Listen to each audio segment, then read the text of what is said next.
जय माता दी दोस्तों, जय श्री हरि। स्वागत है आपका हमारे YouTube चैनल अभव्या वर्ल्ड में। दोस्तों, आज की इस वीडियो में हम आपके लिए भाद्रपद मास के शुक्ल पक्ष में पड़ने वाले भगवान विष्णु के 5वें अवतार वामन अवतार के वामन द्वादशी की कथा लेकर आए हैं।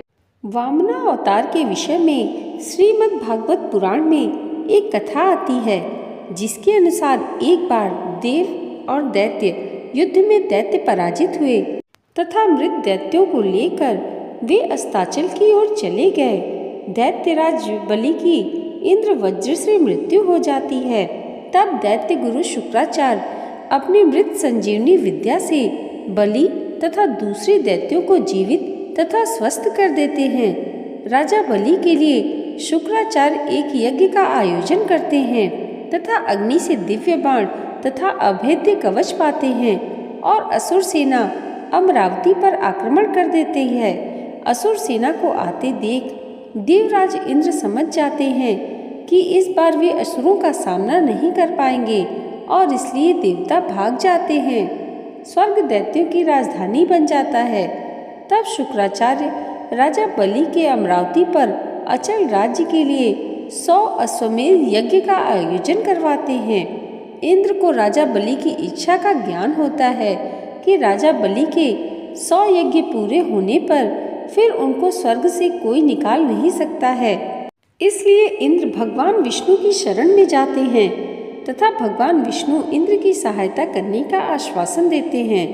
तब भगवान विष्णु वामन रूप में अदिति के गर्भ से उत्पन्न होने का वचन देते हैं। इधर कश्यप जी के कहने पर माता अदिति पयोव्रत का अनुष्ठान करती हैं, जो कि पुत्र प्राप्ति के लिए होता है। तब भाद्रपद मास के शुक्ल पक्ष की द्वादशी के दिन प्रभु माता अदिति के गर्भ से प्रकट हो अवतार लेते हैं तथा ब्रह्मचारी ब्राह्मण का रूप धारण करते हैं। महर्षि कश्यप ऋषियों के साथ उनका उपनयन संस्कार करते हैं। वामन बटुक को महर्षि पुलक, यज्ञोपवीत, अगस्त्य ने मृग चर्म, मरीचि ने पलाश दंड, सूर्य ने छत्र, भृगु ने खड़ाऊं, सरस्वती ने रुद्राक्ष माला तथा कुबेर ने भिक्षा पात्र दिया। तत्पश्चात भगवान वामन पिता की आज्ञा लेकर बलि के पास पहुँचे। उस समय राजा बलि नर्मदा नदी के ऊपर तट पर अंतिम यज्ञ कर रहे होते हैं। वामन अवतारी श्री विष्णु राजा बलि के पास पहुँच जाते हैं। राजा बलि वामन को देखकर पूछते हैं कि आप कौन हैं? तब वामन उत्तर देते हैं कि हम ब्राह्मण हैं। बलि फिर प्रश्न करते हैं, तुम्हारा कहाँ वास रहा है? जो संपूर्ण ब्रह्मा सृष्टि है वही हमारा निवास है। वामन उत्तर देते हैं।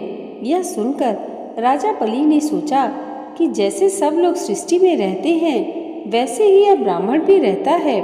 फिर बलि पूछते हैं कि तुम्हारा नाथ कौन है? हम सबके नाथ हैं, हमारा कोई नाथ नहीं। वामन उत्तर देते हैं। राजा सोचते हैं कि हो सकता है इनके माता पिता आदि की मृत्यु हो गई हो। तब राजा फिर से प्रश्न करते हैं, तुम्हारे पिता कौन है? वामन उत्तर देते हैं कि पिता का स्मरण नहीं करते, अर्थात हमारा कोई पिता नहीं है, हम ही सबके पिता हैं। बलि पूछते हैं कि तुम मुझसे क्या चाहते हो? वामन उनसे भिक्षा मांगते हैं। 3 पग धरती। बलि को आश्चर्य होता है कि वामन की 3 पग धरती तो बहुत थोड़ी होती है। वे कहते हैं, यह तो बहुत थोड़ी है। वामन कहते हैं कि इतने से हम तीनों लोकों की भावना करते हैं, अर्थात हम 3 पग में ही त्रिलोकी नाप लेंगे। बलि के गुरु शुक्राचार्य बलि को वचन देने से रोकते हैं, फिर भी बलि नहीं मानते। वामन 1 पग में ही सभी लोग और दूसरे पूरी धरती नाप लेते हैं। अब तीसरा पग रखने का स्थान नहीं रह जाता। बलि के समक्ष संकट उत्पन्न हो जाता है कि वे अपना वचन कैसे निभाएं।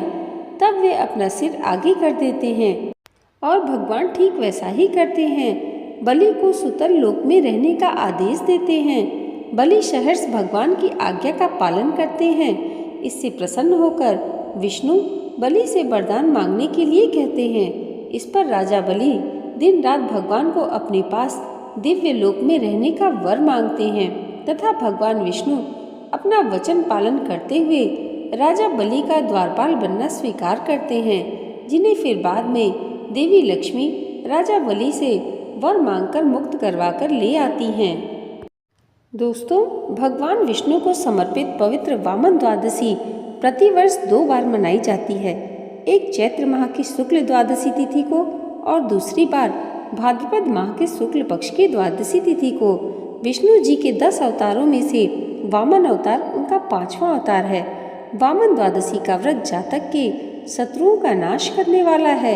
ऐसा माना जाता है कि यदि इस दिन श्रावण नक्षत्र हो तो इस व्रत का महत्व कई गुना अधिक हो जाता है।